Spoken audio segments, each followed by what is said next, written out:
In the beginning, God creates the heavens and the earth in 6 days.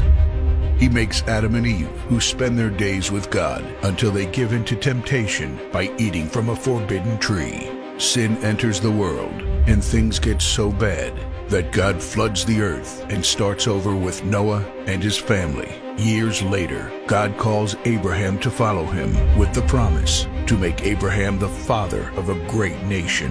Abraham obeys, and God gives him a son, Isaac.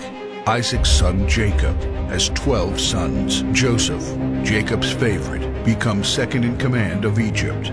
God uses him to save his entire family and Egypt from starvation. Hundreds of years later, the Israelites are slaves in Egypt. Moses is called to lead the Israelites out of slavery. Joshua takes over after Moses and leads the people into the promised land. After Joshua, God raises up judges, temporary military leaders like Deborah, Gideon, and Samson, who protect and fight for God's people. The people tire of this leadership, and they call for a king. God gives Israel King Saul, King David, and then King Solomon. But it's all downhill from here. The people rebel, the kingdom of Israel is divided, and everyone turns their back on God. Prophets like Elijah, Isaiah, Micah, and Jeremiah warn that if people don't repent of their sins, there will be consequences. But the people ignore their warnings.